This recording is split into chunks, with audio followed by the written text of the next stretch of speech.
Biden's second biggest donor, cryptocurrency billionaire Wunderkind Sam Bankman-Fried, a.k.a. SBF, saw his business file for bankruptcy days after the election, but not before pumping $40 million into the Democrat Party to spend on get out the vote and other shadowy ballot harvesting mechanics for the midterms.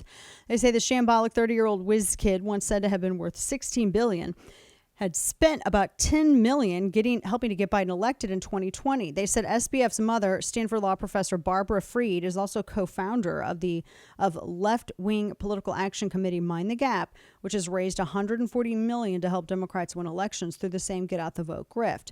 They say more unlikely billionaire you could not find, and of course his money was built on thin air. A math genius with poor social skills, SBF reportedly lived in a polycule, a polyamorous relationship with multiple people, in a luxury penthouse with about 10 co-workers in the tax haven of the Bahamas, where his collapsed crypto exchange FTX was headquartered.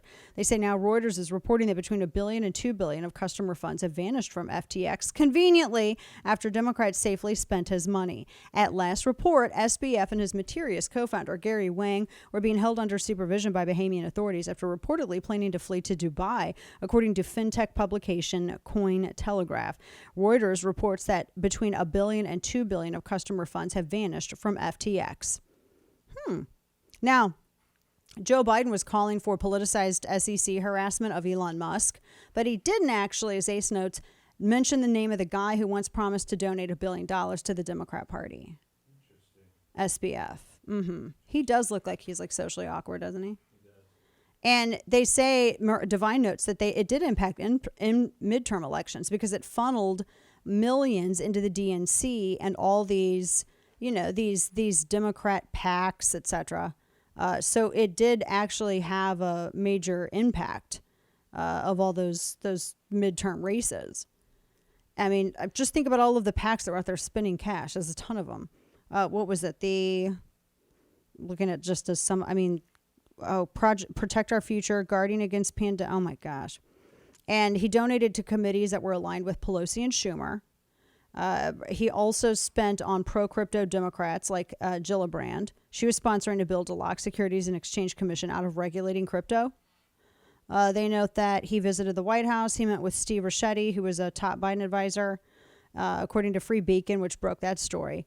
And then, that explains why he hasn't been wanting to move. He doesn't want to move on crypto, didn't want to move on FTX, but he's totally fine with, threatening to unleash regulatory abuse on Elon Musk. Very interesting. Miranda Devine said, she wrote, quote, "The very least the Democrat Party could do is refund the $40 million to the people who were ripped off by their crypto benefactor." Yeah, that's the least they could do. No, they're not going to talk about that though. They're not going to talk anything about that. So the company declared bankruptcy. Their assets, they were supposed to have been frozen so that the bankruptcy court could figure out what to do, right?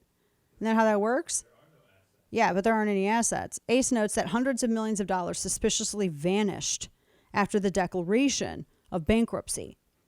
And this was just days after. So it was leveraging investing.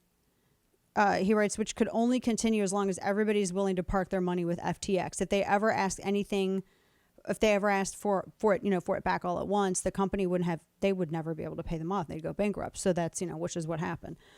Wow. He writes, Ace writes, so of course Democrats want to regulate crypto, the scary black guns of currency. It's a great line. Fascinating. So yeah, they got where they spent all the money and then the company goes belly up. Interesting. That's a very suspicious story. The FTX story is very, very suspicious.